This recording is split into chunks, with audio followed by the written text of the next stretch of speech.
votes, I easily win.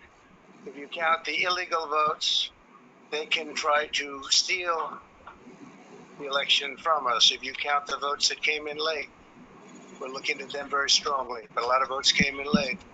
We've already decisively won many critical states, including massive victories in Florida, Iowa, Indiana, Ohio. Okay, here we are again in the unusual position of not only interrupting the President of the United States, but correcting the President of the United States. And Ari Melber, don't go far, given that you are our chief legal correspondent. There are no illegal votes that we know of. There has been no Trump victory that we know of.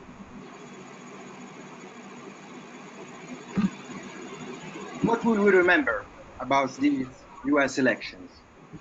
What's the role of data?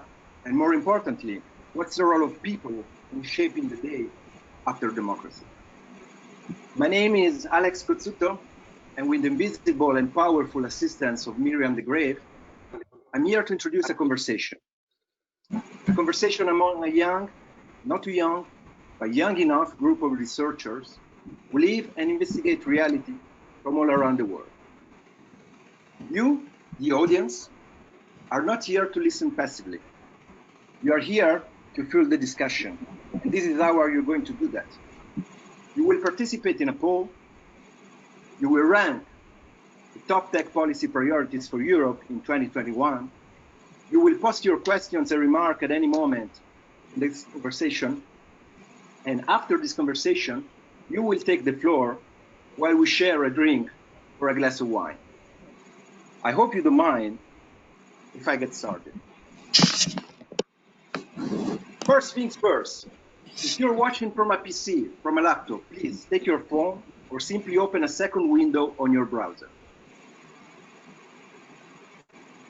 If you're watching from a smartphone, then please try to get a laptop or a tablet. Otherwise, participating in the poll is going to be a little complicated.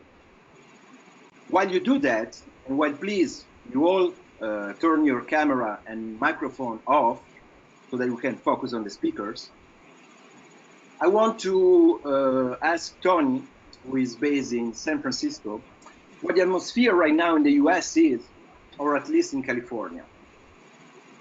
Tony Cowan-Brown knows a lot about tech and politics. He writes the weekly newsletter, Day Fix, and she co-hosts 2 podcasts. She previously worked at Nation Builder, Barson Cohen & Wolf, and European Commission. Tony, the floor is yours. What a pleasure to be here. Thanks, Alex. And it's nice to kick things off. Thank you for sharing that video. I'm not American, as you can probably hear, but I thought I'd share just a few things that we're seeing here in America right now.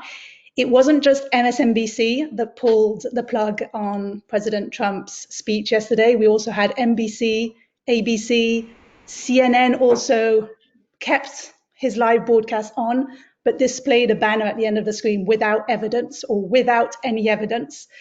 And I think it's quite unprecedented times right now. I'm loath to use that term, but it really is right now in America. I cannot point to any other democracy in recent history where the president's broadcast has been cut short and it has been said that we cannot air this because it is false and the claims have not been justified. On top of that, the bar is set very low for these elections. The bar was set so low that people are calling it a victory because there hasn't been violence in the streets. So I think that's also something to grapple with right now. And finally, I think the other point to share, or that's worth sharing, is we still have 68 million people who voted for the incumbent president, and they saw what they saw in the last 4 years and want more of it. And so America right now is also going to have to grapple with this concept that half of the country has voted for Donald Trump. And as we've noticed also, it's the first time in history that the votes are so plentiful for both candidates. So that's the sort of state of play we're in right now. Okay, wow, so many things to talk about. But now, for the moment, I just want all of you to go to slido.com. You see in the screen. It's a polling platform. So I repeat, if you're using a laptop, grab your smartphone or just open a second tab on your browser. If you're using a smartphone to watch the show, just the other way around. And when you're on slido.com, just enter the code, which is DEF1. I'm going to write that in the comments as well. DEF, of course, stands for Digital Enlightenment Forum, because this event is powered by the Digital Enlightenment Forum. Okay, feel free to answer right away, or just wait while I introduce Lisa Paz to you. Lisa is head of the cybersecurity business development at the Cybernetica. She's a trainer, she's a consultant, she's been a chief national cyber risk officer for the Estonian government. She's interested in cybersecurity of the technologies underlying democracies and elections. Lisa, were these American elections cyber secure? Well, it seems like with the nail biter we have in our hands right now, cybersecurity would be the least of our worries, and frankly, the least of the worries of the potential adversary, or rather the well-proven adversary, if you go by what the American intelligence community has been saying for the past 3.5 or 4 years, which I, unlike the current president, do tend to believe. In 2016, which does not feel like 4 years ago, but centuries ago, the concern was foreign interference in elections, and in particular that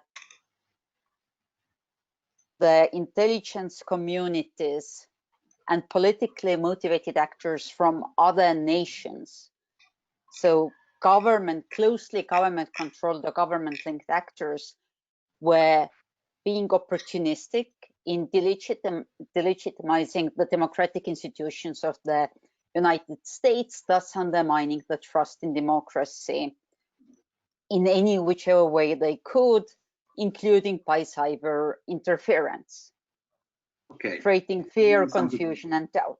But what we saw in 2020 is that whilst the foreign adversary is a little smarter but still there's another player that's creating fear, confusion, and doubt by delegitimization of the democratic institutions, and that happens to be the sitting president of the United States. And as an adversary, why would you even bother if the system's punching itself in the face? Yes, good remark.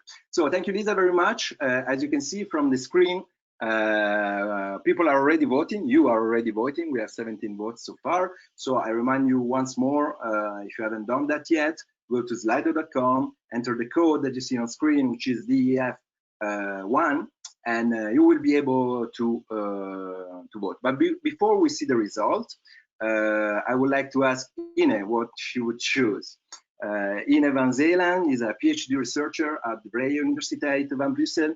Actually, she's a critically privacy researcher with an interest in personal data protection, and she believes that users shall be involved rather than charged. Ine, first of all, how's my Dutch pronunciation? Vrije Universiteit van Brussel. Yeah, pretty good. Okay, perfect. I commend it. Second, more importantly, what will you remember about these elections, regardless of the options that we have given? I actually read an interesting comment today. As you just mentioned, I'm very interested in data protection. And the comment I read today was to the effect that these elections, or especially the past few days, have been a very good illustration of the importance of data governance, data visualization, and also data privacy, of course, and other related data management issues. So to me, actually, this is one of the main takeaways, especially of this week. Overall, though, I am indeed surprised, as many of the respondents here, that the coronavirus crisis was hardly an element, or it seems to be hardly an element, in how the elections played out. Okay, cool. For sure, we'll have to talk more about that later. But for the moment, let's see the results now.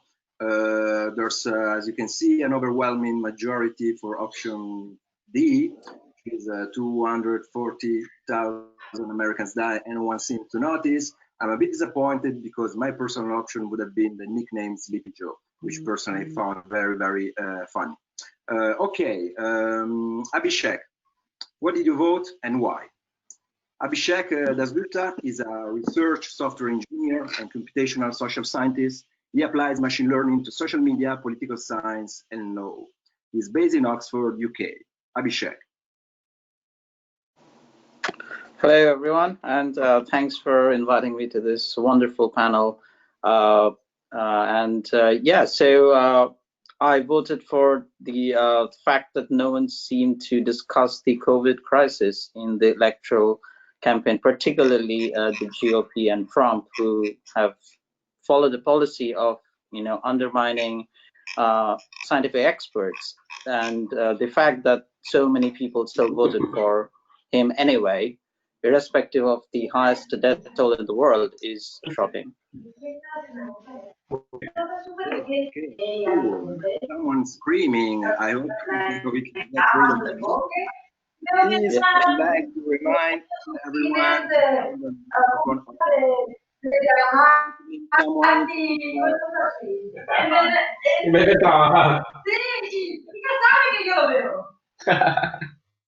It's the beauty of live television, right? Ya estamos viernes.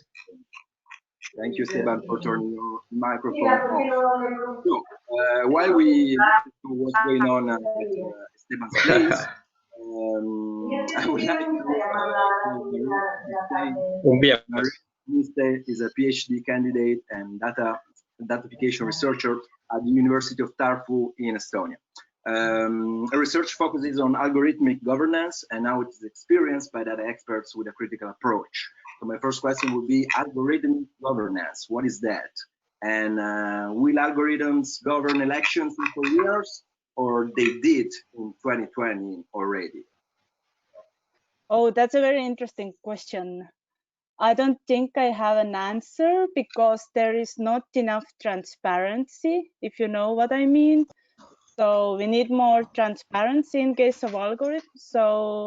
And we need meaningful transparency. So I think then we can discuss if algorithms or humans are in charge. Okay, great. Wisław Bartkowski. God bless the last one, because they will be the first ones to enter his kingdom. Did you take much sleep this week, or were you connected to the CNN 24/7 like me? I also took a long time watching Fox News for the first time, an amazing experience.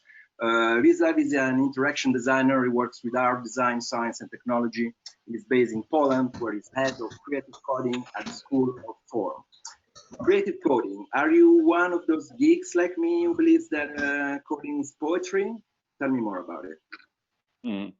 Yeah, it's an easy answer. I used to do useless things with technology. So hack technology to change the purpose of technology in a way to work, to use technology. For example, last I used machine learning to show the way machine learning is used in a not proper way, or yeah. So we have a lot of cases that we use some technology in a way it's not designed. And I also teach artists and designers how to use technology as a material in a workshop of artists and a designer to change the practice and to be saying in words of Rashkov, program or be programmed. So gain the access to our future, to have influence how technology is shaped in a way. So this is also the purpose of my work. Wow. Yes, it's the battle of the century. So I repeat once more, the point here is really to hear from you, the audience.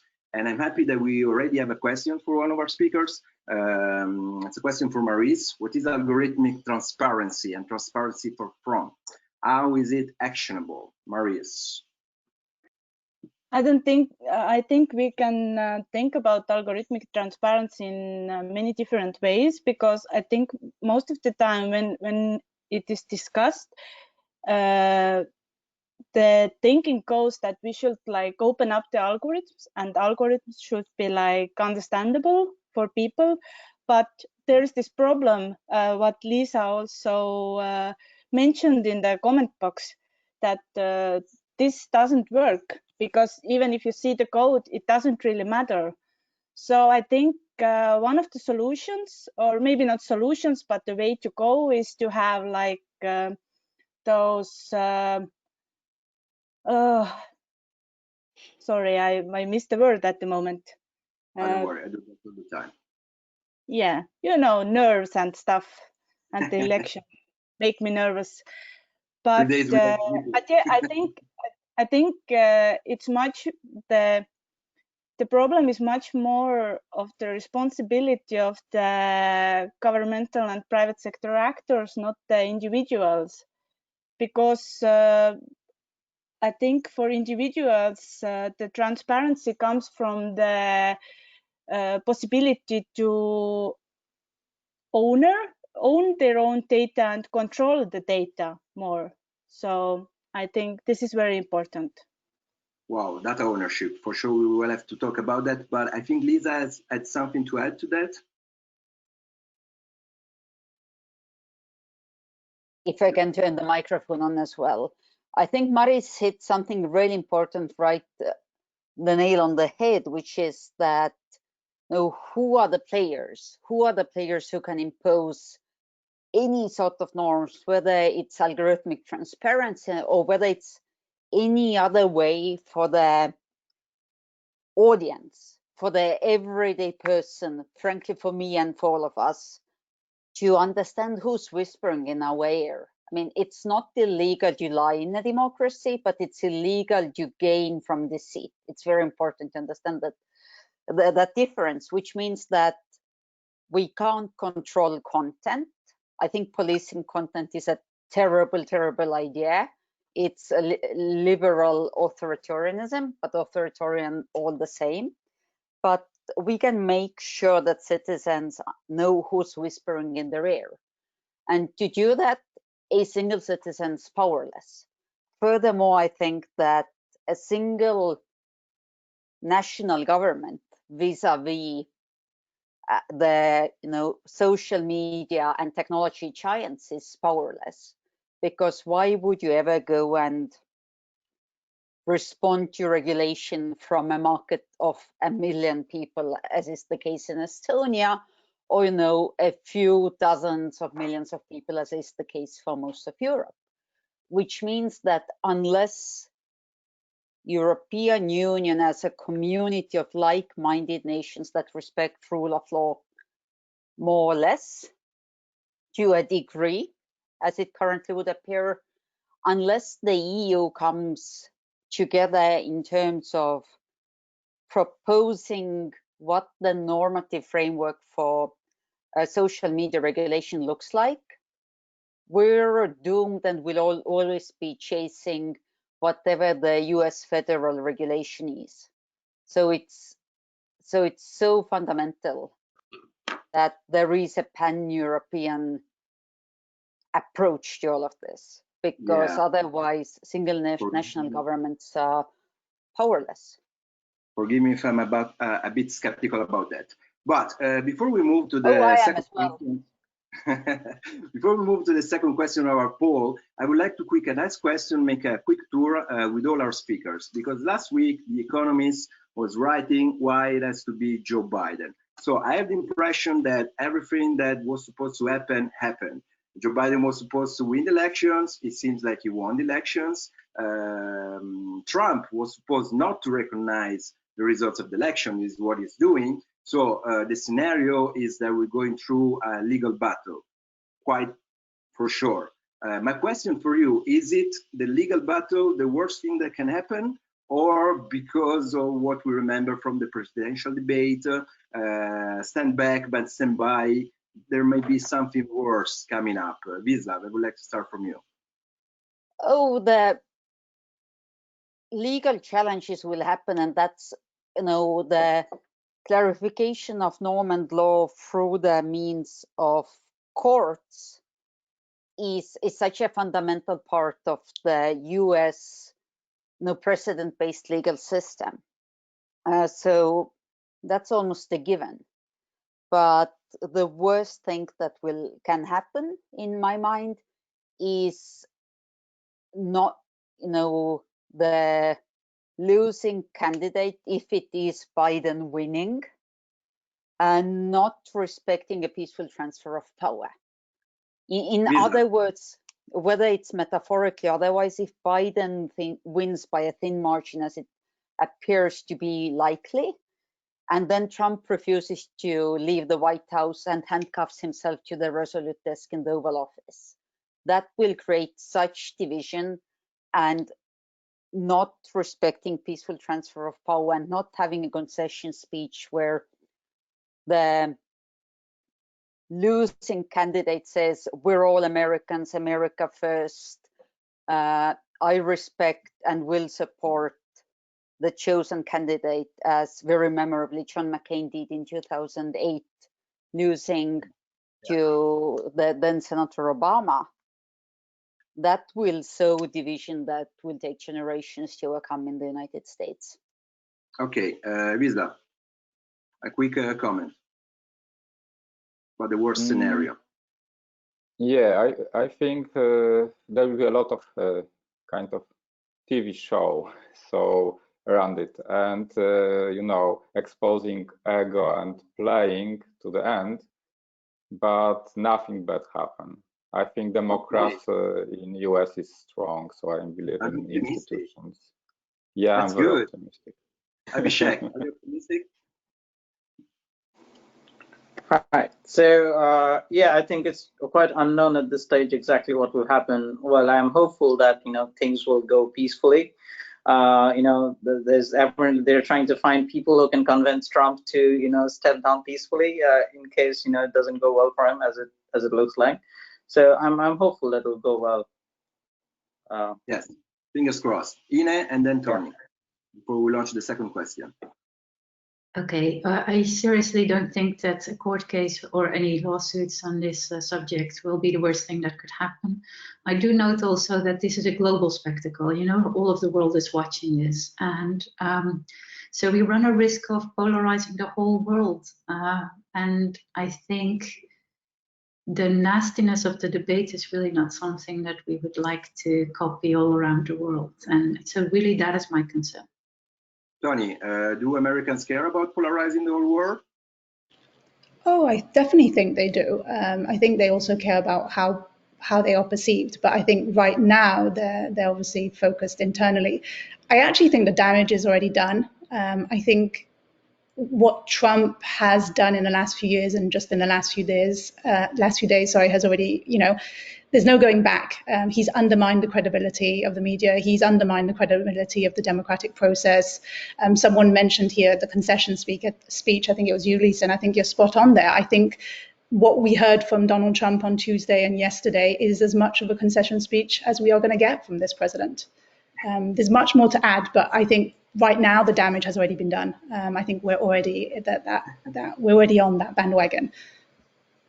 Yeah, I'm afraid so. So I would like to launch the second poll for all of you, the participants. And the question is the following one: who won the US elections? Sleepy Joe Biden, suspicion and polarization, COVID, China, and the other villains. And while you think about that, there are a couple of questions from the audience for our speakers. The first one is from Paul. What about citizen initiatives and AI for good initiatives? Do they provide a counterweight? This question is for you, Wisla. And then a question for speakers. Will Biden's expected election take away the urgency for the EU moving towards common foreign policy and defense? Maybe Lisa, you can answer to that. And last question from Arnaud. Isn't it what the Nazis did in the 30s in Germany? Okay, can you please, Arnaud, specify what exactly you mean, the election rigging or propaganda? Because sometimes there are a little bit of delay among your comments and what the speaker I just said. Wisla. Can you repeat that question? Because I used a poll at the time, so. If citizen initiatives and artificial intelligence for good initiatives can provide a counterweight. Mm-hmm. Yeah, I am very skeptical about the role of technology in this, because what happened is a human thing. So I don't believe that any technology can make give us any solution. So I believe the solution are the people, not the technology. So first, you know, we have to save ourselves, and then we can think about technology, which will, you know, be a reflection of what's going on. Of course, in this stage, technology is not helping, but it's also a reflection of something what happened earlier. So this is not that technology is a driving force, but technology is amplifying what happened in a society. And sometimes, of course, because of this amplification, is very hard to stop something. So, but it happened before, not because of technology. Technology only make it harder to solve. So I think this is the best answer to this technology question. make it hard to solve it. Lisa, we will have a more common foreign policy and defense if Biden wins. You further first highlight what Vyacheslav just said. Technology as such is ideology agnostic. But so Paul's question there is further highlighting that, you know, it's how we use technology. And I don't know if citizens have enough power to put this thing back on track. But the common EU foreign policy question is ever so important, because what these elections highlighted is that no, America will not return to its policeman of the world, sort of bipolar, unipolar kind of a world. And Europe needs to step up, whether it's through EU or NATO, but Europe needs to step up. That's the good news. Okay. The bad news is that I'm not seeing the political willingness, given the incredible diversity of political movements in governments across Europe, having turned a lot of European governments inwards to look at ourselves. And we have to solve the foreign policy. We also have to solve for European digital sovereignty, which is as important as foreign policy. And I'm skeptical about willingness, because there's so many political struggles internally. So, Ine, you believe that technology is not really agnostic? I see your comment. Why? Technology is technology. Well, technology is designed by people, and people, when they design a technology, they cannot help that they have certain ideas of what reality looks like. So any type of technology that handles data about people will have baked into it the ideas of the designers about you know, what kind of data are valid, what kind of data are necessary to make the technology work. We've seen several examples over the past years of how technology can be biased just by design, and that's, you know, a consequence of the fact that it's built by humans. Yeah, that's for sure. But I find very interesting the comment from Arnaud, who now says we now need an artificial intelligence to help us understand what the artificial intelligence is doing. Because what you say about technology being biased, I think we can all agree. But isn't it true that the power of artificial intelligence is such an amazing, a great power that you lose a little bit track of the original biases? Maybe you create additional biases. Abhishek, you know a lot about political science and technology. Do you think that somehow artificial intelligence can reach a point in which it's not biased anymore? Yeah, I mean, the whole concept of bias is generated by humans. So the fact that an AI is unbiased doesn't make sense. I mean, you have to say, for example, if you prefer, you know, everyone to have freedom of expression, that's a bias, right? So that's a preference. So any AI has to have some preference, and that preference, you can argue, is its bias. Now it's our job as humans who are programming the AIs to make it, you know, to embody the preferences that we want to see in the world. So, you know, if you are corrupt and evil, then you will program your AI appropriately. If you're humanistic and if you want, like, you know, liberal values, then you will try to program your AI as you wish. this is one thing, and the other thing is, of course, the unpredictable effects of not understanding how the AI works, which, of course, scientists are trying to solve. But there are so many layers to this, of course. I mean, there's no way that you program the AI to be evil or bad or whatever, and then the AI is like, no, I'm liberal. I mean, it doesn't have independent existence. Alex, if I may, I'd love to add one element to this, and I know we're going a little bit off topic, but I think this demonstrates the importance of why we need more diversity in the tech space right now. There's a perfect example. I run a couple of podcasts, and there's a piece of software that's phenomenal that helps you transcribe your audio, and it's 95% accuracy rate. It's a 95% accuracy rate if you're a white American male.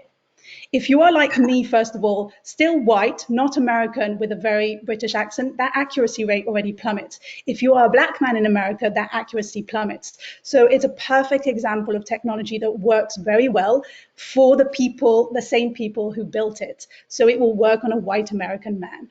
And you're seeing a lot of that bias, but that is just, hearing this discussion just highlighted the point for me of how it is so important that we diversify the people at the top who are building the software. And you're seeing this also right now, just the last point, which is quite interesting when you're trying to think about who are the people who are going to start creating also the policies that we need. America, for the first time ever, is dealing with this with TikTok.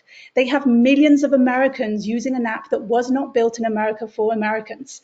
And so they are feeling a little bit what the rest of the world has felt using American tools and American platforms. So there's something interesting there right now. And I'm excited to see America dealing with the same problems that Europeans have dealt with forever. We have Europeans using American software that was built by Americans for Americans in mind. So there's something, I think, interesting that's going to happen in the coming months and years.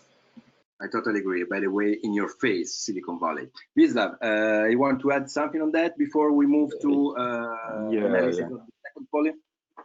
Yes, please. So I think that this artificial intelligence term is, overestimated. So there is not such a thing as artificial intelligence doing something and being powerful. So it's the same like to say the statistics can do something to us. So that's just a statistics. So what is dangerous that the system is very complex, and more and more part of our life is digitalized. So if we digitalize our life, we have some side effects of it, because digitalization is not a perfect thing. You do a lot of simplification on the way. You have to build a model, which is a simplification. You have to build data structure, which is a simplification. And computation have also side effect. There is no possibility to predict the weather. The same, there is no possibility to make a system. We have no side effects and so on. So this is a problem, not that there is some artificial intelligence which have a power to do something to us. Okay. By the way, I want definitely to ask Lisa why I shouldn't use TikTok, because I find it so funny. But before I do that, I would like to take a look with you at the results of the second question, who won the US elections. There are an overwhelming majority for the option suspicion and polarization. That could be kind of expected, although I didn't expect that nobody considered the last option, China and the other villains, because I'm pretty sure that if democracy like the United States do not manage the results after 3 days, that's pretty impressive. I mean, at least from the point of view of the competition. But let me launch a third question so you can fuel our discussion more. It's about citizen assemblies that was mentioned in one of the comments.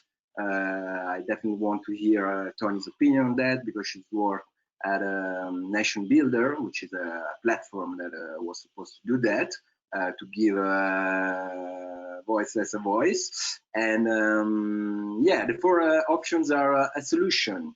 Citizens assemblies can be a solution, or are just an illusion, or they add only confusion, or it's a problem of social distancing. You cannot have citizen assemblies right now. Tony.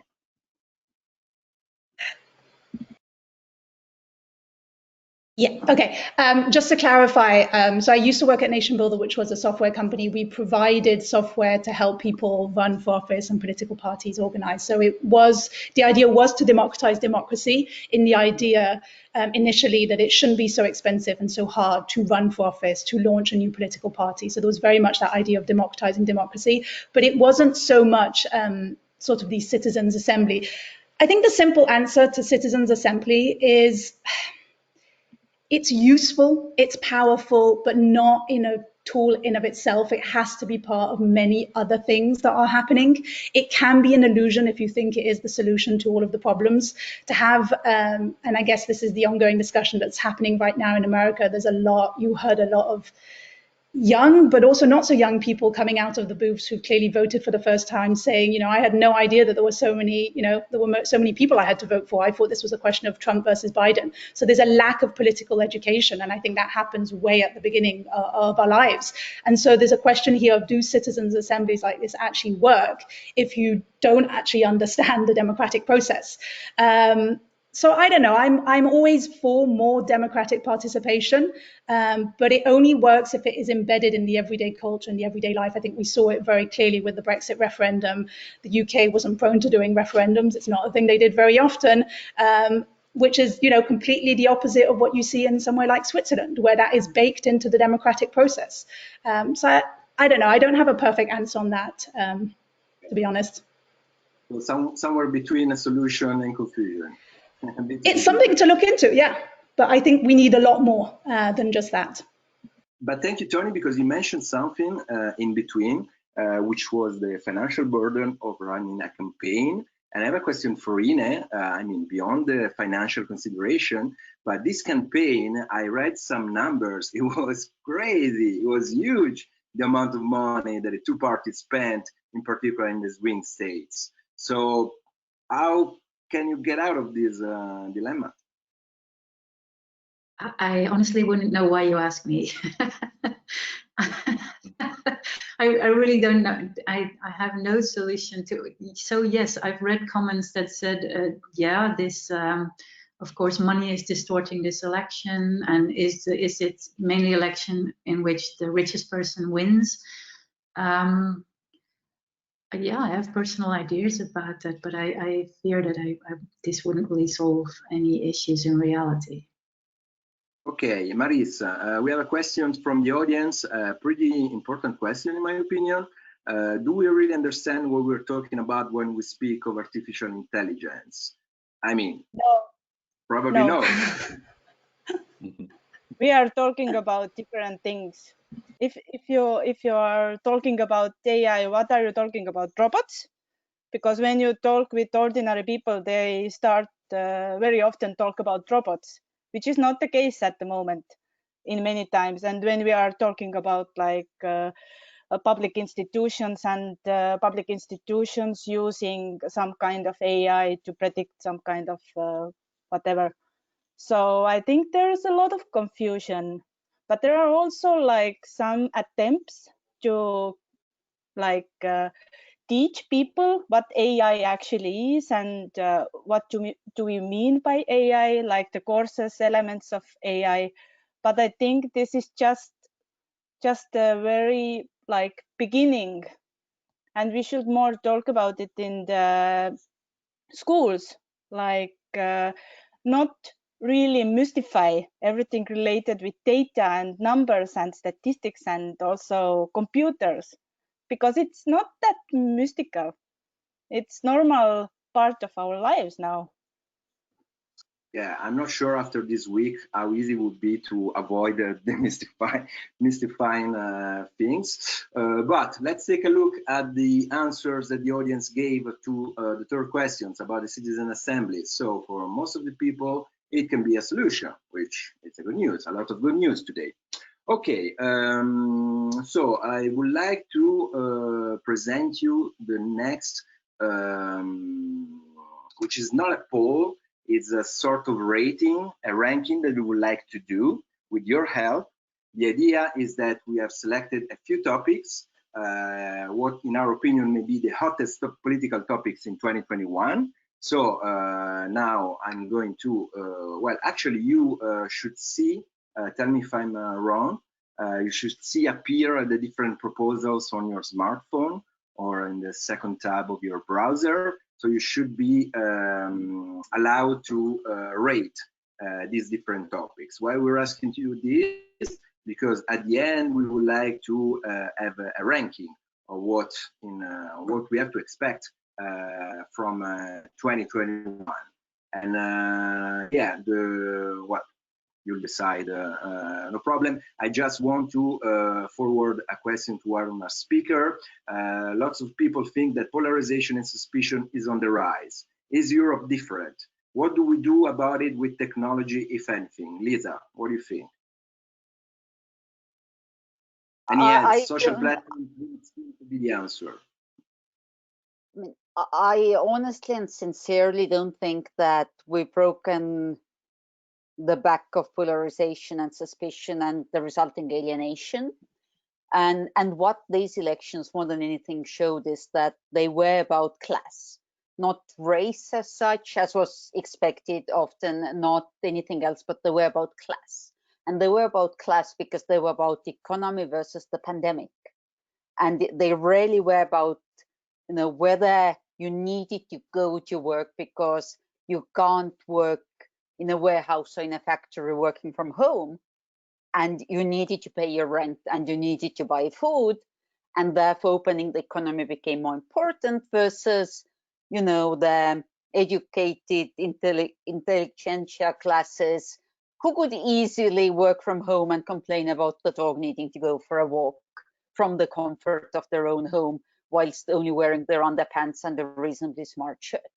That's what this came down to. And this pandemic only highlighted that polarization. And the polarization, I think Europe being a society of more institutionalized solidarity, that class distinction is less likely to become as prominent because we don't leave people out into the cold the way the US does and hope that, you know, the market will solve for their lack of social mobility, access to education and healthcare. And why don't they just move away from the ghetto if they don't like it? You can tell I'm quite passionate about the polarization and the lack of social mobility in the United States. But in Europe, my fear is that it will continue to be ethnicity based, because that's what Europe's learned to do in the last 150 years way too well. And we can see the new waves of that coming on. And I don't think it's a platform answer. I do think it's a policy, and it's a pan-European policy answer, but I'm a firm believer in critical thinking, in, you know, debate education, in good old school investigative journalism. And they're all long-term and expensive answers. But unless we educate a critical and critically thinking audience going forward, no other solution is sustainable. Amazing, amazing. Abhishek, is this true? It was not a race struggle, it was a class struggle. I heard the same comments yesterday on Fox News. I don't know, Lisa, if you have to worry about that. But they said the same. They said Black people, Latinos, they did not vote overwhelmingly for Biden as it was expected. Yeah, I think there's so many, there's gender differences, there is class differences, and there is race differences. So there are all these, and I think someone is saying that it's also about the kind of personality you have. So, you know, maybe extroverts vote more for Trump and introverts vote more for Biden. So, and these things are, you can't really capture them in normal senses. You just capture race maybe, and that's a very broad, you know, it's obviously a mistake to lump all people, Black people in one big soup and say they're voting the same. I mean, which was the mistake that Biden did, right? And he got called out for it on Twitter. And it's like, you know, why are you assuming that all Black people are going to vote Democrat? It's clearly not the case. So yeah, I think it's and it's a matter of not having granular data. But of course, once you do have granular data, then you can do all sorts of targeting, which is not nice. So I'm not sure how we solve this issue, but it's clearly more nuanced than just race.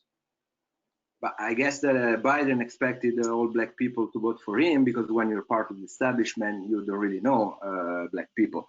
So this may be the reason. Let's go and see Biden your did answer. know the Obamas quite well. I have to point that out. Biden, unlike any other presidential candidate, exactly. Whenever you mention Obama, guys, I'm gonna show Obama. Because we miss him very much. As Europeans, we miss Obama, right? Am I wrong? Okay. So, perfect. So this is the first topic on which we asked you to share your opinion. It's based on percentages, as you can see. So I would say that there's a pretty strong majority, an average 8.7 score for COVID-19, COVID-20, COVID-21. We're getting prepared, of course, as we just did for the second wave. And that's the first one. But let's see the second topic, how you rate it. The topic is China takes over. And this time there's a certain balance, I would say. Interesting. So the average score is 5.9.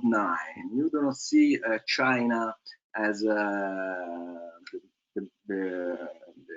main character of the next 12 months.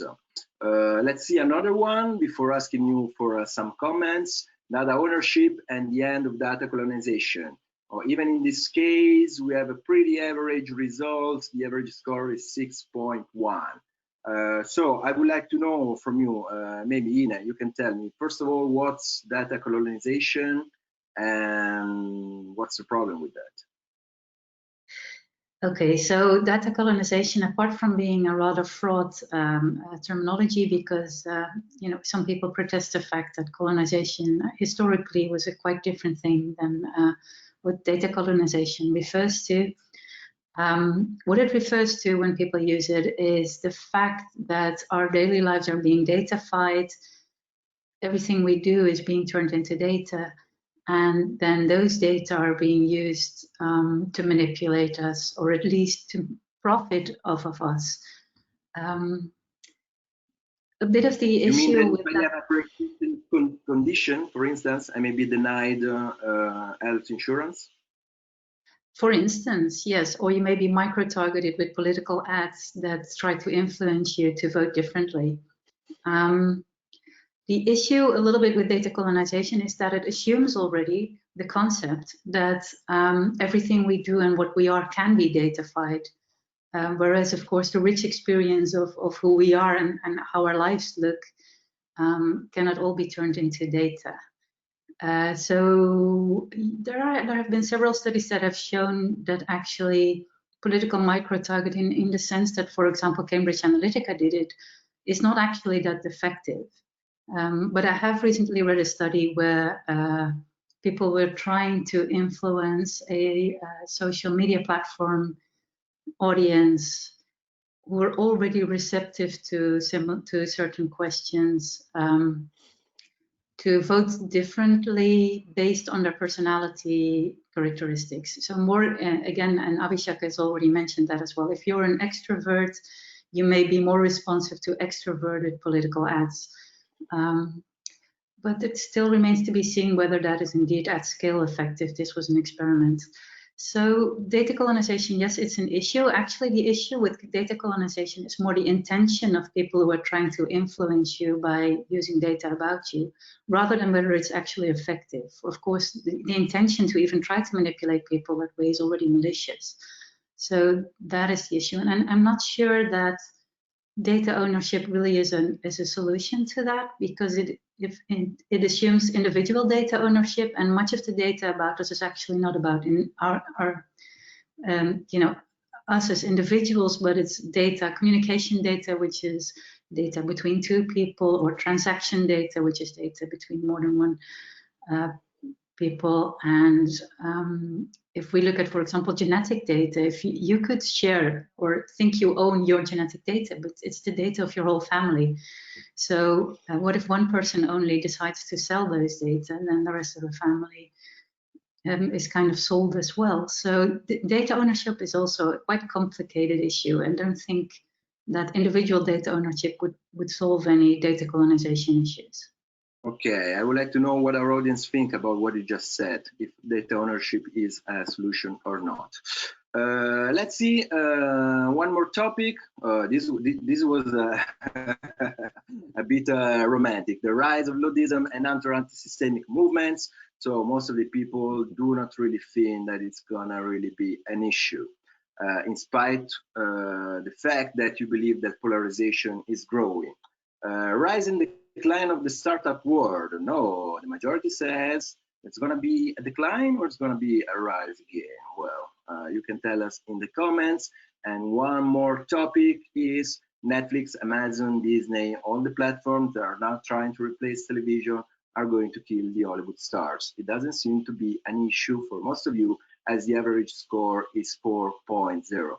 Wisław, the other day we talked about social dilemma and all the amazing documentaries that you can find nowadays on Netflix, which are also in their way a way to influence people's impression. For instance, there was a documentary with the voice of Leonardo DiCaprio about the American elections, which was running on Netflix. What's your take on that?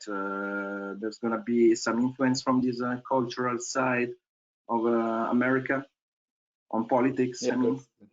First, it's amazing that it took like more than 20 years to make this documentary and to move people, because this is very old thing, and many thinkers talk about this a lot in 1996 even. So it's nothing new, but for many people it's new. So it's showing how it is deeply hidden and how it's hard to understand what is going about. It's so complicated. So maybe on the end I will make some kind of statement, because I refreshed the old book, read again, book from 1932, Huxley, Brave New World. And if you look deeply in the book, there is a great prediction what's really happening, and only what was shown in this social dilemma is only tiny part of it, because it is more systemic problem, not a problem of the end user who don't know how to behave and how to use technology, but this is a bigger problem of the ecosystem in which the technology is designed and created. So mainly it is created in this world of stakeholder capitalism, which drive this technology to the short-term profit, and it's because of this there is no bigger reflection how to change this technology, and this is the main problem. And what happened and what was described in this movie is only side effect of this cause. So the cause is different than shown in the movie. So somehow you can even say that because this real cause is hidden in the movie is helping big companies, to big corporation, big data corporation, digital corporation to do what they are doing. Still, so yeah. The main topic is, okay, you can fix it yourself. Yeah, that's not a way we can do it. So it's like to say to somebody who is addicted to some substances, you can deal yourself with this. You have to be strong, and you can survive. You can change your behavior. Yeah, that's no, not a solution. So it's like a putting. Yeah, I had the same impression. I would like to know if any other speaker has comments about the ranking we just seen. And while you raise your hand, I would like to read this comment from George. To take over a colony today, you do not have to send the troops in. You just need to take the data out. Maurice, would you like to comment? I think it's very true, because I really like, I think it's from Susanna Zuboff, book, The Surveillance Capitalism, where she says that data is about us, but it is not used for us. And this is the case. Like, the data is used for commercial purposes, and the user or the individual is actually neglected. But what did you say about the social dilemma? Like, this movie, it amplifies the responsibility of the individual user, which is like individual user doesn't have the control over those processes. So if we all stop using Facebook, what happens? I don't think anything happens. Like, it doesn't. A lot of free time. What? Can you ask again? A lot of free time. Yeah, maybe a lot of free time. Yeah, it affects our behavior in other channels, but it doesn't solve the problem with data colonialization. That word is very awful. But so I think we shouldn't like. Yeah, we shouldn't talk about the user responsibility. Okay, I think this is an Ines issue, right? You're very much interested in user responsibilization versus involvement.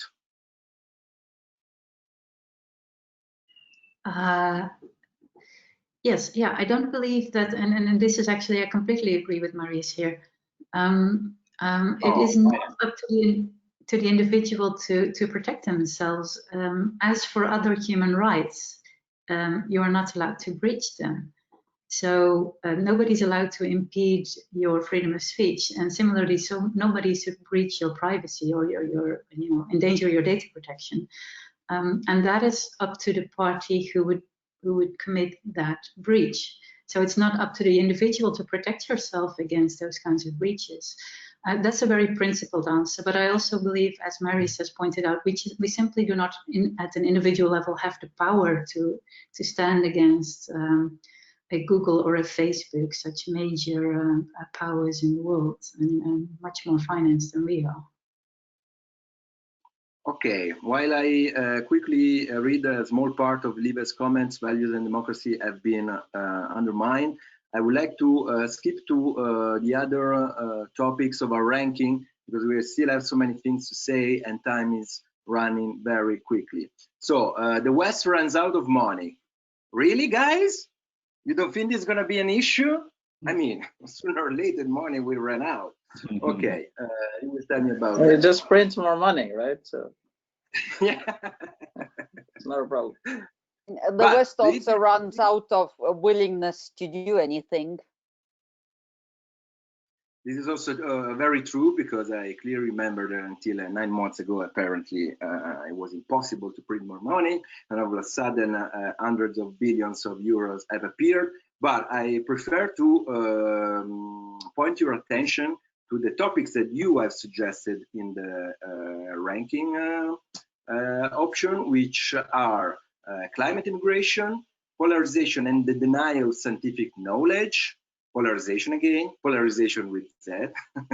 The world moves to a much deeper degree of balkanization. Okay, different ways to say the same thing, I would say. But so I would like to go back to the idea of Luddism and other anti-systemic movement. Apparently, it's not going to be that anymore. It's going to be a different form of struggle, a different form of polarization. Very good.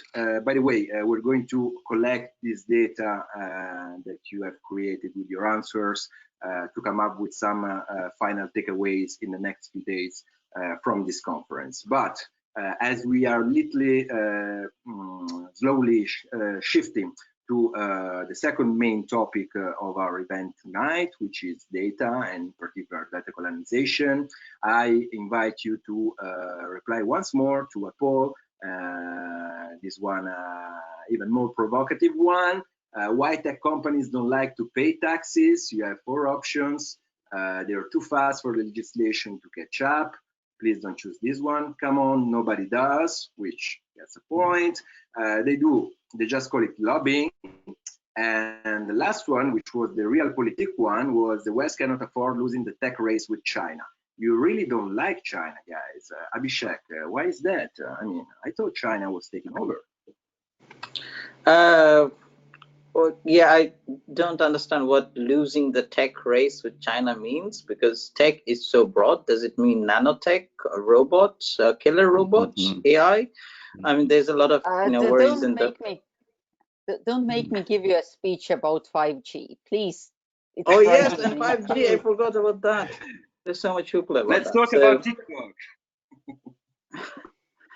Yeah, oh, sorry, so I don't get what the worry is. I mean, the West has plenty of innovation, and the free market is going to ensure that innovation continues. So I don't see what the worry is about losing the tech race. Not to mention, what does losing mean in this context?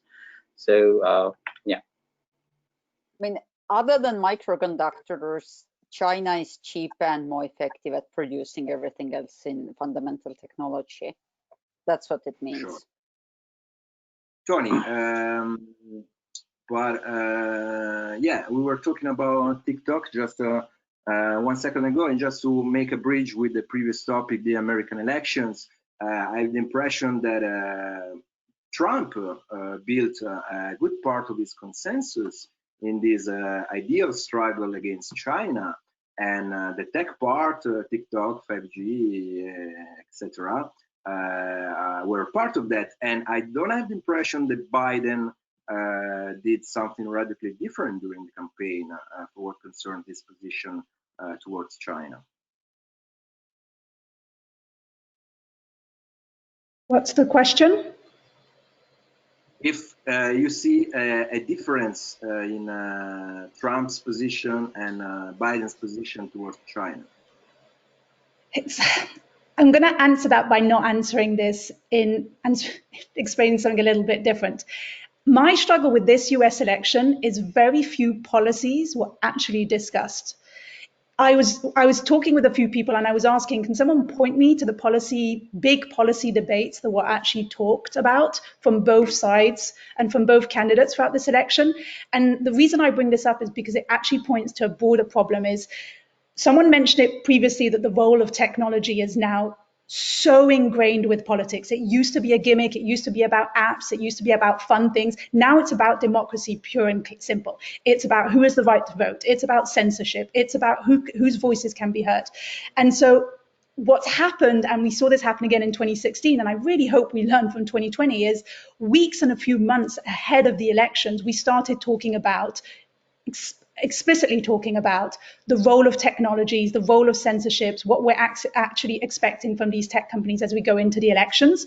And so the whole of the debate, in my opinion, what I saw was focused around what's Twitter going to do today? What's Facebook going to do today? Is Facebook going to censor this? Twitter just censored a tweet. And so the whole debate around this US election has been focused on the role of tech, or has been exponentially focused on the role of tech. And so for me, personally, I missed out on all of the policy debates. I actually could not tell you right now what the policies that these both candidates stand for.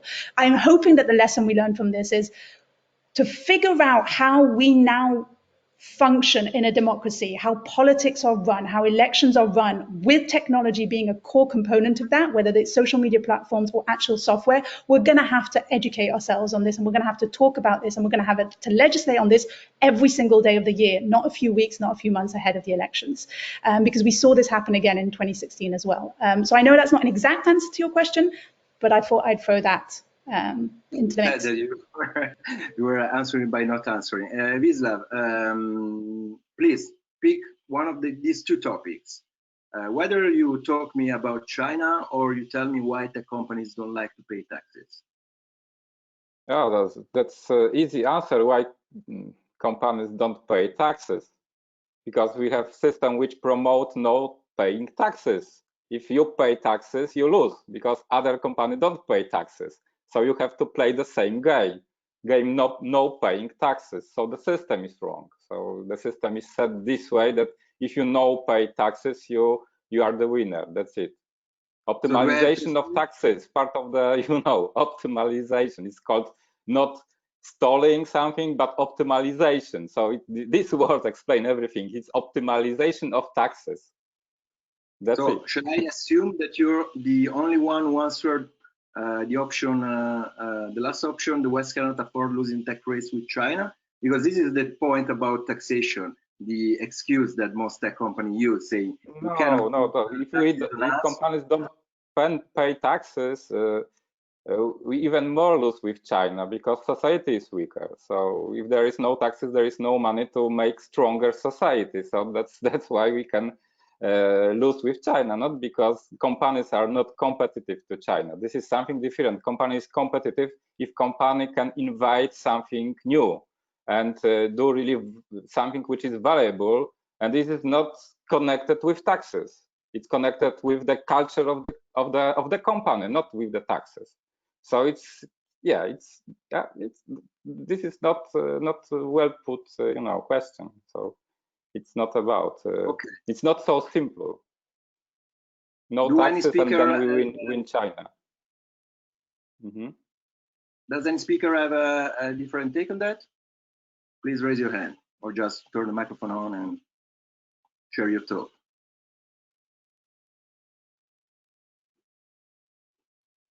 No one? I assume you all agree? Okay, let's do it. Don't agree with me, no. Maybe Guys, there's other solution.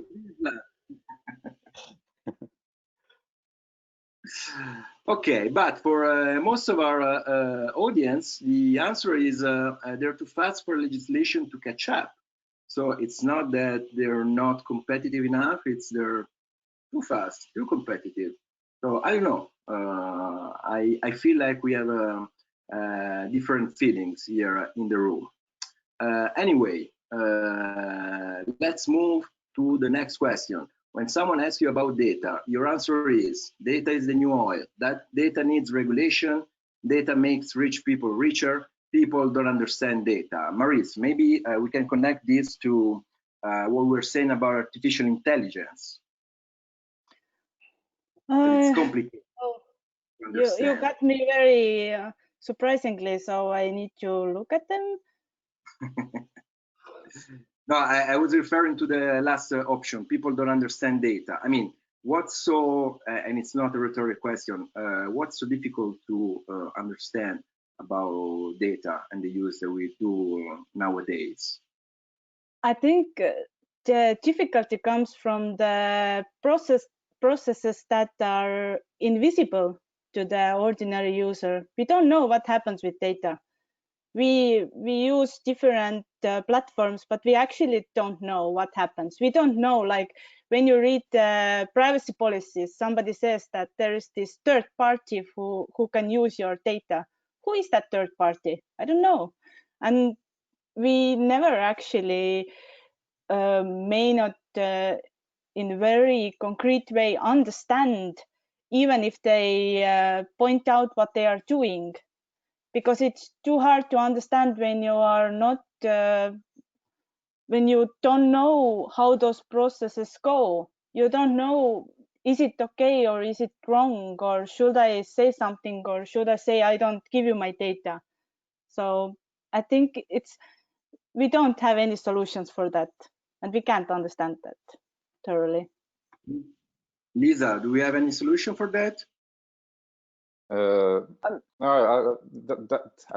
because there is Lisa. People don't understand data, because this is the most important part. Because people used to think I have nothing to hide because I put to the internet only not naked pictures and I write nothing wrong and so on and so on. So people don't understand that this is not about data; it's about metadata. So it's very hard to explain. It's about your behavior, what you are doing, and not about the content and the way you are using the content or the other things which are not directly the content of your data. And this is very hard to explain. And the other things which is hard to explain, which is crucial, because people don't care, because don't understand the influence of this metadata. So how it is, how much somebody can know about you because of this metadata. So you can think I have nothing to hide, so it's not an important topic. But if you explain that it's about influence on you. It's about steering your behavior. Then people will start care about it, and there will be more political pressure to change it, because it's very important to put it in the right way. It's not about data, it's about behavioral modification. We should put this way. Okay, Lisa, would you like to add something on that? We need more education, more. I'm a practical person, you know, 2 hands, 10 fingers. And for me, the question really is in this discussion, can we really opt out of data? No, I mean, it's doable for sure, but isn't it in modern society like opting out of indoor plumbing in a city? Yes, you can do it, but it's really quite inconvenient and antisocial. Abhishek, I saw you were nodding. Yeah, I totally agree. I think for starters, I think there should be a maximum word limit on terms and conditions. It doesn't make sense that the Facebook terms and conditions is, I think, longer than the US Constitution, which I don't know how many people read, but how many people have read that in full? Like, and who is the patient? So just have a maximum word limit on that would really help. You can't put in all those sneaky terms and conditions about third parties if you don't have too many words. And I agree with everyone else saying the data is opting out of data would just mean you are a hermit in a hut somewhere. You can't do that. So, Ine, the floor is yours. Yes, I actually completely agree with all the previous speakers as well, but I want to highlight a few things. So if, as Wisław and Marius have said, it's not the data itself that are the issue, it's how the data are used. But we also shouldn't problematize the use of data. I mean, it's very important to share data, and we should be able to use data specifically for public benefits. And so the data regulations that we have, so data needs regulation. I also voted for that. The data regulations that we have are part of a bigger package, the digital single market, which is actually about promoting, sharing, and exchanging data. Because so much good can be done with data, but we do need to regulate it because there are also risks to using data, and that's really the issue. So we need to regulate the use, not because it is in itself a problem to collect and use data, but because there are risky side effects of using data that we definitely need to keep in mind. Okay. So we have a pretty strong majority that believes that data needs regulation. I go to the next question. Is actually the Wisław, please take the floor while I try to understand what's going on here. That's one thing. I am not about not putting data at all. So it's not about it, but it's about if people understand how it is important, they will be pushed to change something in the way data are operated. So there are some technological solutions to do it better, which is not. You can do it this way that it's not possible to target individuals so easily by design. So our whole ecosystem should be redesigned, and this is the solution. But to push for that, people have to understand that this is important issue, and that's it. Yeah. Okay, I just want to make clear, because it was not clear to me either, that at this point of the poll, you have the possibility to add a word so that we can create a sort of cloud of words that, in your opinion, rhyme with data. But we have a question from the public. While you do that, a question from Live.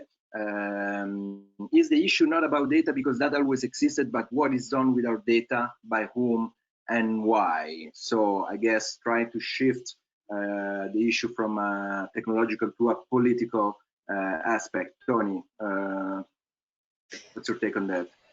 I like that question because I think another more poignant question to ask is who profits from it? Who's making money off of the data, off of your data? I saw this a lot on the campaigning trail, especially during the previous French presidential elections. It was all about big data. And I think every single candidate that we worked to came to us and asked, it's all about big data, so we need as much data as possible. So we want to build a website to collect all of the data, and we want to have as much data about all of our citizens and our voters. And the following question for us was always, what are you going to do with the data? What's your plan with it? Do you have a data analyst? Do you have a data analyst team? Are they going to be able to analyze this data to do something useful for it, whether it's political targeting? For what it's worth, political targeting has always been a thing. It was just done manually before. And so I think there's something interesting that's happening here. There's bigger, broader questions that need to be asked, like who's profiting from the data? Why do you need the data in the first place? What are you trying to do with it? I always think of things like rare diseases. If you've got one person in Canada with a very rare disease and you've got someone in Germany with that same rare disease, you benefit from pooling that data together, because then you can look at tens of thousands, hundreds of thousands of cases instead of individual cases individually. So I like the way that question was posed, and I think there's a more poignant one of who's profiting from the data. And I think someone mentioned it's not tied to the Social Dilemma movie, which I absolutely hated. No, I hated it because they're making the case the platforms sensationalize and they make a profit of sensationalist content by sensationalizing the issue itself, by putting it into a Netflix documentary where algorithms were these three men that look, anyway, I digress. But there's something, I think, that there's an opportunity right now for us to better understand how our data is being used. And I agree with everything that was said before. I'm just adding an additional layer here of what is it going to take for us to ask the right questions so that as citizens we can be more informed of what we should look for. There was a great, I think it was 3 years ago, there was a company that did a great exercise in London. They said to people that they would give away really expensive art for free for one piece of people's data, but you couldn't choose what it was. And so you had people going into the shop and they say, well, how much for this, how much for this painting? And the person would say, your last picture that you took on your iPhone. And it was interesting because you saw the reaction of people go, I'm not giving you that. I'm not giving you a phone number in my email. And then it's a great exercise to get people to start thinking of, what does your data mean to you? Do you understand how it's going to be used? Do you understand that once it's out there, you have zero control? So I like these kind of exercises. Oh, wow. Yeah, very interesting experiment indeed. And by the way, I totally agree that movie was really sucked. Maris, as you can see, there's a cloud coming up, and I think it's pretty intriguing exercise that we just did together. But as you can see, control is the biggest word. Did you expect that? I think I did, because I also chose that word, if I can be transparent. So I really think that we had this question about the opting out, and I think it's maybe not always about opting out, but in the future, I vision that we could use different services without giving any data. That this would be like the normality, not like always giving the data. We should have that option. And that also means we have the control. I think the control over our data means we also have the literacy to understand all of those topics. Because if we don't understand, then this word is just another buzzword. Okay, Lisa, security and privacy is the second biggest word in our cloud. Surprised? Not really. And I think what's tricky about security and privacy is that because technology has been so mystified, people believe there's some technical mumbo jumbo that you need to do. And that's not the case. Security and privacy mostly is between the screen and the chair. It's the human. Whether it's in quite advanced cyber attacks, most of them start from the human doing something unusual, unsavory, or just silly, or whether it's in data being given freely, first of all. And secondly, people think of security and privacy in a binary manner. You're either secure or you're not. You either have privacy and you're not. And that's not the case. You will never have 100% security and 100% privacy. To have that, you need to take your data, cast it in concrete, then thrown it at the bottom of the deepest ocean, and then cast some more concrete on top of it, which is great for security and privacy and confidentiality, but not so optimal for availability of the said data. So every day and every minute, we're making decisions. Where's my risk tolerance as organizations and people? What am I willing to give of my security and privacy to gain convenience of a service? Which is why you shouldn't use TikTok, by the way. So you have to be making that risk assessment and manage those risks on a rolling basis, and that's just cognitively hard to do. Okay. Because you have to manage that. It's not binary. You have to manage uncertainty. Yeah, it's not black and white. Ine, so speaking of security and privacy, because Lisa told us that it's not black and white, why do we use GoToMeeting instead than Zoom? Why should we use Viber instead than WhatsApp? I mean, I'm talking about common applications for that everyone here in the audience know.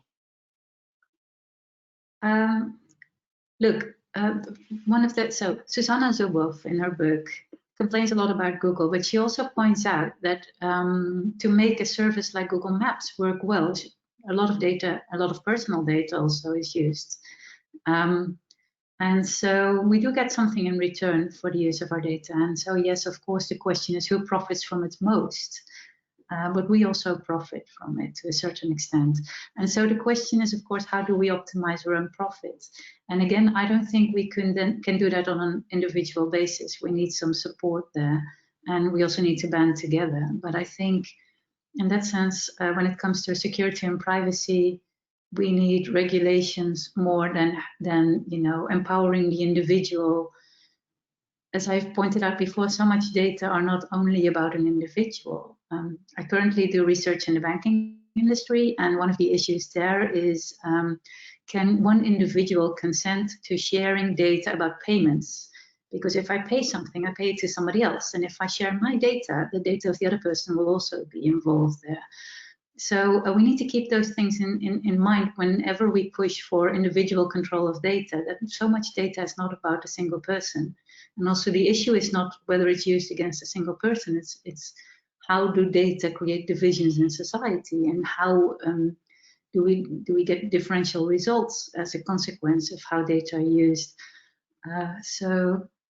While there are certainly individual issues to not protecting your privacy and not using security, and so your individual choices in using Zoom or not, I don't think the major issues lie there, not in the individual. Not always. Abhishek, Arnaud in the comments want to know when you will get a button that says right to be forgotten on his browser. Can you help him with that? Yeah, I think never is the answer. I don't think there is any chance of having any kind of instant delete button. I mean, it raises questions of whether we should even have such a delete button, because imagine, so I think there is a reason why Twitter doesn't allow you to edit tweets, is because, I can post something inflammatory and then people go back and are like, hey, oh no, it's perfectly fine, because I changed it. So mutability in this case, of course, and that of course is a loss of privacy, because, I don't have control. Once I've posted to Twitter, it's out of my hand. So in this case, we have Twitter has decided. Again, this is a question we should be deciding, not Twitter. But in this case, Twitter has decided that it's good to have. It's not good to have the ability to change it. You can add comments or you can delete it. So, whether we should be able to delete data, and as Ine was saying, if I have made a payment to someone, and I say I would want to withdraw the data from the world, what does it mean? So it's a very complicated question. So I don't think that's coming anytime soon. Yeah, but that's because I think as a web user, we want to have everything, right? And we don't want to pay for anything, right? We definitely That's want to have a lot of weakness. convenience for free, but then we also want privacy. So these are contradictory. We need to, resolve it somehow. Okay, time to move on because the clock is ticking. A second session of ranking for you. This time we'll talk about top tech policy priorities for EU in 2021. So you're gonna find a series of examples. You will have the chance to add one at the end if you think that the top priorities for 2021 are not actually mentioned, but it would be good, at least this is our intention, and take the chance to thank once more the Digital Enlightenment Forum for hosting and powering this event, because the guys have big plans for the future, and basically they want to make these sort of meetings continuous in time. And one way we think we could do that is by collecting little by little some concrete impression, some policy recommendation, a ranking, just to have a better picture about what the policy priorities are for 2021. Of course, we all hope that 2021 won't be worse than 2020, but if we want that to be the case, we have to pick our battles, right? Wisław, what are the policy priorities for you before we move to see the proposed answers? It's hard to choose. There is a lot to do, but I don't know really what to choose. But I think that the one main policy is maybe some kind of meta policy, that we should focus on something what is Postman. This guy have formulated this in, I think, in the right way, that every technology is giving us something for sure, but also taking something away from us. So the policy have also this educational effect, that it's the warn for people that something can be wrong with technology, because there was a lot of this way of thinking about technology, that technology is about good. Technology for good, don't be evil. This is not true anymore. Okay, and things like this. Yeah. So technology is only about good. Digitalization is only about good because this is democratization of the information and so on. So now we know this is not true. So the policy is kind of thing which educates people that something is wrong, and you have to stop and rethink this again, and be open, because it's for sure something is good and for sure something is wrong, and this wrong side is not debated enough, and now it's happening. So we have to move on, but in the balanced way, showing this is good, this is wrong, this is good, this is wrong, because it's not everything now about is bad. It's also not true. Yes. So we just start talking about this bad part of it. So that's why we start thinking about regulation. This is the most important in it, I think. And there is no one most important regulation. The change of mindset, that the regulation are needed, and a lot of regulation is needed because of those side effects, and that's the main thing, I think. Okay, thank you very much, with a brilliant answer. So now we're going to see your answers to the ranking that we have proposed, and I would like each speaker to give a short comment on each proposed answer. You don't have the, well, you can choose actually. Let's make you choose. So who's the speaker wants to comment the first option? Introduce more GDPR. Does someone has that doesn't want to comment on that. You mean, Lisa, that you don't want? I have a comment. I would love it if every year there is an automatic unsubscription from all mailing lists, which happened on 25th May 2018. I love that. So if someone can just do that every year, I'd be very happy. No, don't say so. I'm a marketeer. I'm sorry, but it's not how it works. I mean, in Well, terms I'll of resubscribe. If I like your stuff, I'll resubscribe. You know, it's just a button. I mean, you don't with like my stuff. As a marketeer, I don't need you to like my stuff. I just need numbers. I'm playing the evil's advocate, but just to tell you, this is the stake from those who disseminate a lot of other of advertising and tracking pixels on the web. They need those numbers. They're going to resist to that. Lisa, would you like to say something about that?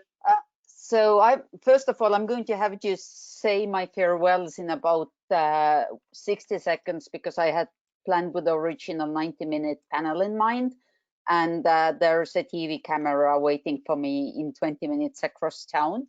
But secondly, it took 2 years for anyone to understand what GDPR means. And then it's taken more time to build these silos of information security and privacy side by side. Whilst they do work for different tool sets, they also work for the same aim. And more of that parallel thinking will kill ability to do anything. We now need to be integrating GDPR measures with cybersecurity measures, particularly the Network and Information Security Directive, which is the lesser known sister of GDPR introduced at the same time, just a few weeks later, instead of just doing more of either of them, because we're still working in silos that just don't make sense. And with that, I bid you farewell. I would like to ask everyone to open their mic and give a big round of applause to Lisa. Lisa, thank you very much for participating. It was a pleasure. Thank you. Thank you. Good luck with your interview. Thank you. Thank you, Lisa. So let's go to the second topic that I wanted you to rank. This time we're talking about more taxes and regulation. Okay, in this case, we see an average score of 6.6, although we already heard Wisław about that and his skepticism about it. Wisław, would you like to add something to what you said before about taxes and regulation? Yes, so we had changed the system that way that taxes are optimal. So you have to pay taxes. It's worth paying taxes. That's it. So more taxes and more regulation for sure. Okay, next topic. Invest in cybersecurity. So now Lisa is gone, but Maurice, maybe I can ask you what you think about investing in cybersecurity with an average score of 8.2. Yeah, I think we should do it, but it's not actually my topic, so I don't know how much we invested at the moment, but for sure, I think it's important. Okay, great. Let's see the next one. I want Ine to give a comment about that. Controlling fake news and social media. So average score 6.9, many agrees, but someone don't. I guess the average score more or less reflects my opinion on the subject as well, since it depends on how you want to control fake news and social media. As Lisa said before, censorship is not a very good idea. It's also simplistic. So controlling fake news and social media as a general principle, maybe yes, but yeah, it really depends on how that will play out in practice. By the way, regardless of what we think, I'm pretty sure, tell me if I'm wrong in the comments, that the EU is actually working on that. And in 2021, they foresee to publish a new digital act. Next topic, strengthen e-health and e-learning. Of course, if we're going to be in lockdown for the next 12 months, maybe this may be a good option. Tony, what do you think about it? I don't have more to add than yes, we should be investing in it. I think it's similar to it's similar to the point that I said about we need to understand how elections are going to go moving forward because tech is going to be a big part of it. I think we need to understand how better to organize healthcare and education because this is the reality that we're in right now. And I think it's a perfect opportunity to figure it out. But I don't have much more to add on that. Okay, Abhishek, be ready for the next one. Protect intellectual property. Is that sounds like a good idea in general? Yeah, sure. Why not? I don't know. If I'm an author of a book, I want my intellectual property to be protected. I don't want people to plagiarize my work and profit of it. So yeah. If it's intellectual property of software, I have very strong opinions on open source, so that's very different. But yeah, if it's intellectual property in general, yeah, sure. No, in general, okay, but you think it should be a priority for the EU? No, I don't think it's this is necessarily the priority for 21. I mean, there's so many things going on right now that, yeah.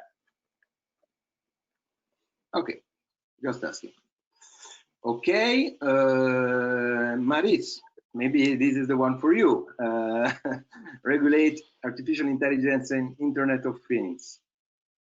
Yeah, I think we have to regulate it, but first we have to have a understanding what specific concepts mean, like the transparency and the accountability and the other ones. So we can't regulate before we don't have the common understanding, and we are missing that at the moment.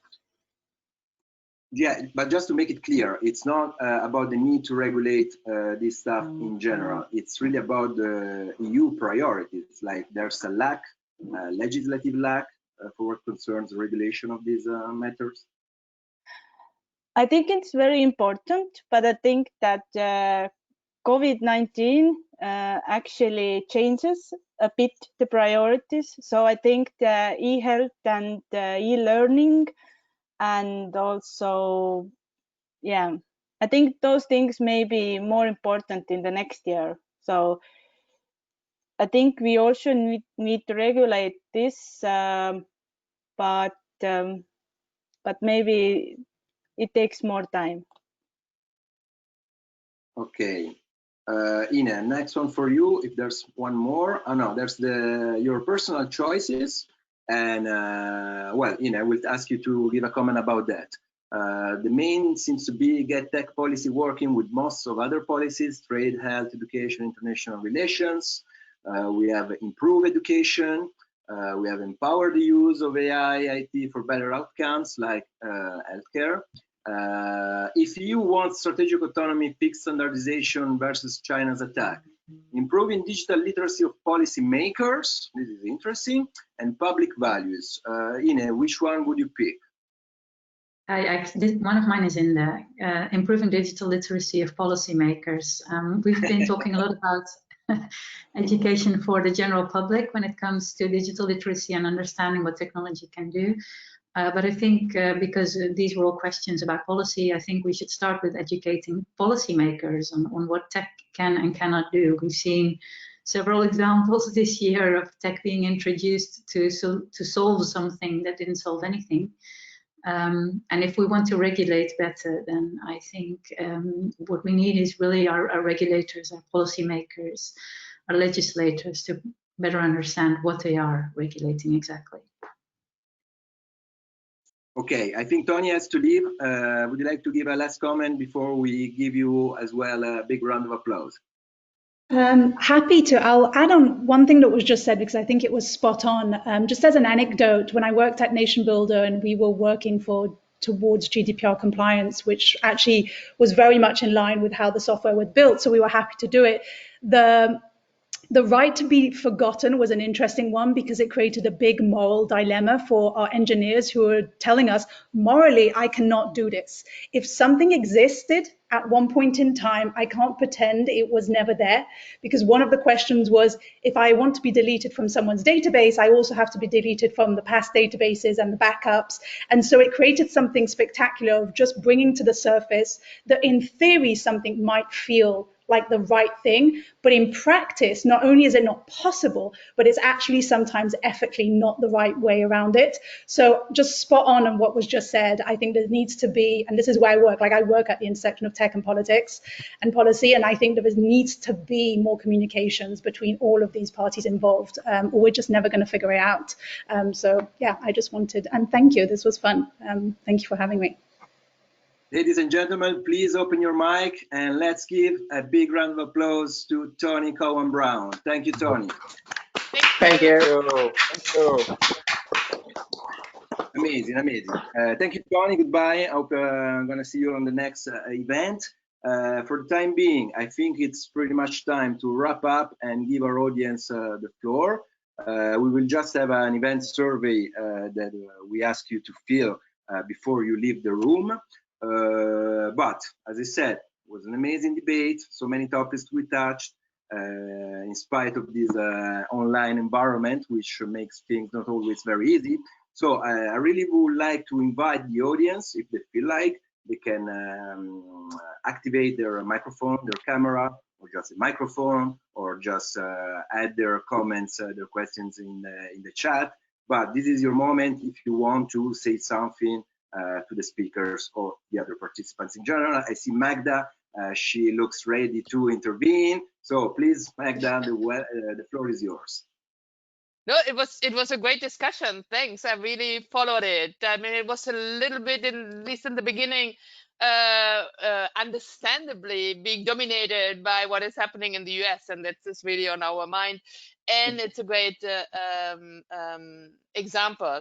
But I found it really good to see very different views on a thing that it has a lot of opportunities, but also has a lot of challenges that we need to address. So thanks for organizing. This was really, really good. It was a nice nice discussion.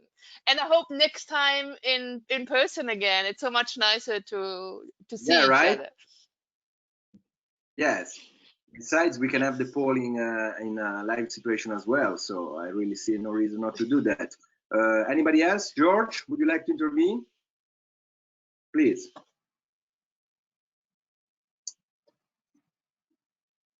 It looks like you're speaking, but I cannot hear you. I wonder if I'm the only one.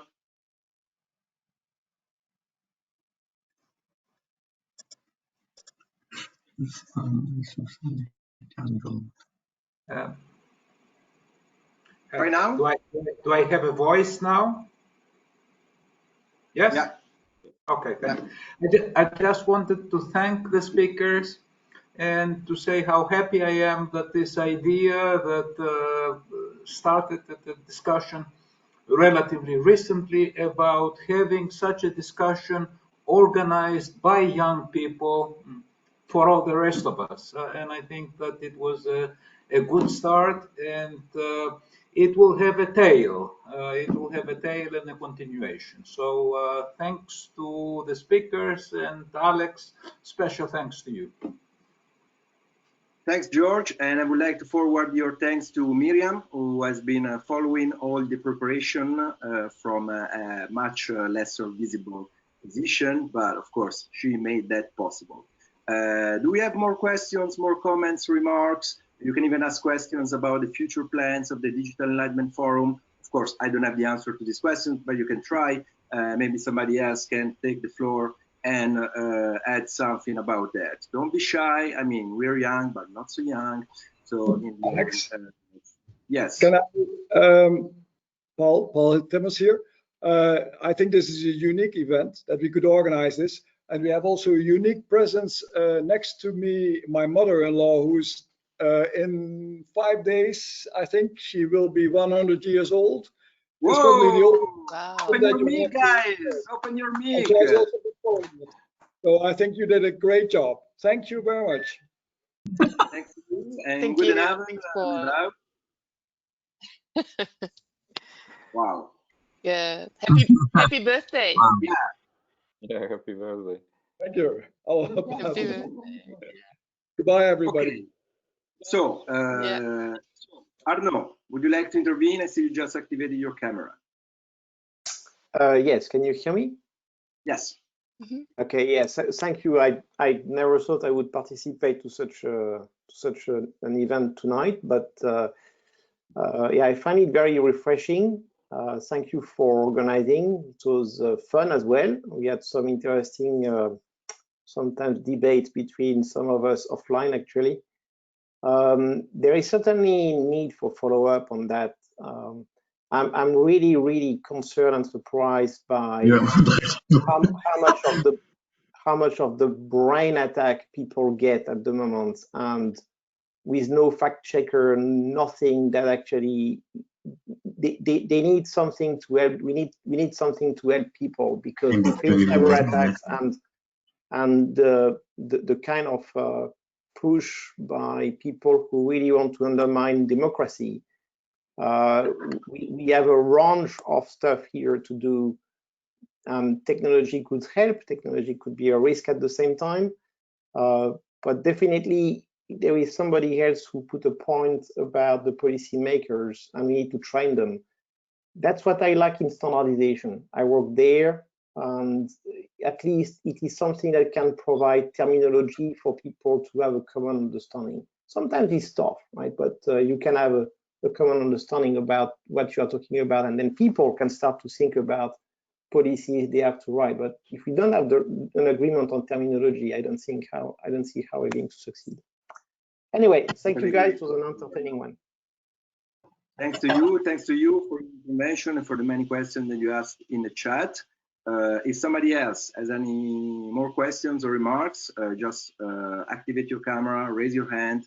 In the meanwhile, I invite you to consider that it's still Friday night, and then I think we all deserve a good drink. So I hope you don't mind if I go straight my way and I propose a toast. You can have coffee. I prefer that you add wine or even something more. But I would like to make a toast to this beautiful evening. So thank you for your participation. Yes. And Thank you. thank you for believing that discussion, in particular after this crazy week that we have experienced together, can still be a way to find common solutions and to take concrete actions. Cheers. Cheers. Yes. Yeah. Cheers. Thank you guys. Okay. Bye-bye now. Oh, great weekend to everybody. Does anybody, before you all leave from the Digital Enlightenment Forum, would like to say a final word so we can conclude and actually disconnect and enjoy our weekend? George, maybe you're the president. It would be nice for the people to know what's next. There's a number of activities that I don't think is the right time to enumerate, as everybody has just wished everybody happy weekend. But perhaps one remark that today's discussion is part of a series of debates that will feed into a democracy discussion, a more general democracy discussion in 2021. Lieve Fransen moderated a related debate earlier, and today's discussion, the involvement of young researchers in the context of the digital enlightenment activities is not a standalone event, but will feed into the further activities of our forum. That is the intention, and that's why today's event, besides being pleasant, will also have a continuation. Okay, we're looking forward to it. Thank you very much to everyone. A big applause. It's been a great pleasure. Thank you very much. Thank you, everyone. Have a great weekend. Thank you. Good weekend. Thank you.